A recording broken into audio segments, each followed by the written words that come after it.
ഹരേ കൃഷ്ണ. കോമളം കൂജയൻ വേണും ശ്യാമളോയം കുമാരക വേദവേദ്യം പരബ്രഹ്മ ഭാസതാം പുരതോ മമ.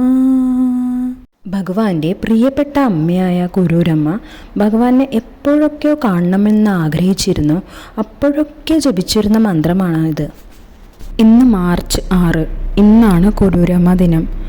ഭൂമിയിൽ ജീവിച്ച ഏറ്റവും ഭാഗ്യമുള്ള 2 സ്ത്രീകൾ ആരെന്ന് ചോദിച്ചാൽ നമുക്ക് നിഷ്പ്രയാസം പറയാൻ പറ്റും അല്ലേ? അത് യശോദാമ്മയും കുരൂരമ്മയുമാണ്. പറൂർ എന്ന ഗ്രാമത്തിൽ 1570 ജനിച്ച ഗൗരി വേങ്ങിലിശ്ശേരിയിൽ കുറൂരില്ലത്തേക്ക് വേഴി കഴിച്ചു വന്നു. കുറൂരില്ലം സ്ഥിതി ചെയ്യണത് നമ്മുടെ ഗുരുവായൂർ അമ്പലത്തിൻ്റെ അടുത്ത് വേങ്ങിലിശ്ശേരി എന്ന് പറഞ്ഞ ഒരു ചെറിയൊരു ഗ്രാമത്തിലാണ്. ചെറുപ്രായത്തിൽ തന്നെ കുറൂരമ്മ കൃഷ്ണഭക്തിയായിരുന്നു.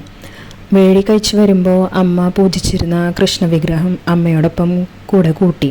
ഒരു കുഞ്ഞ് സ്വന്തം അമ്മയോട് ചെറുപ്പത്തിൽ കാണിക്കുന്ന എല്ലാതരം കുറുമ്പുകളും കുസൃതികളും ഒക്കെ അമ്മയുടെ അടുത്ത് കാട്ടുമായിരുന്നു. അത് അമ്മേനെ സന്തോഷിപ്പിക്കാനായിരുന്നു കേട്ടോ.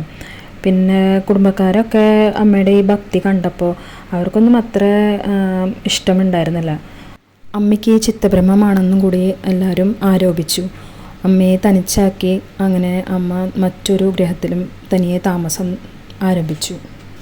അമ്മ തളരാതെ ഏകാന്തമായ ഭാഗവത് ഭക്തിയാൽ കണ്ണനെയായി കൂടുതലെടുത്തു.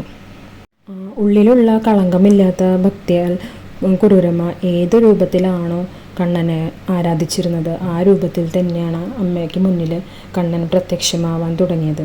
കണ്ണൻ്റെ കാലടി പതിഞ്ഞ കുറൂരില്ലം ഇന്നും നമുക്ക് കാണാം. അവസാന നിമിഷങ്ങളിൽ വിഷ്ണു സഹസ്രനാമം ചൊല്ലി കണ്ണീർ വാർത്തു കണ്ണൻ്റെ മടിയിൽ കിടന്നായിരുന്നു അത്രേ കുറൂരമ്മ പോയത്. ഈ പുണ്യദിനത്തിൽ നമുക്ക് അമ്മയെ കൈത്തൊഴാം. ഹരേ കൃഷ്ണ.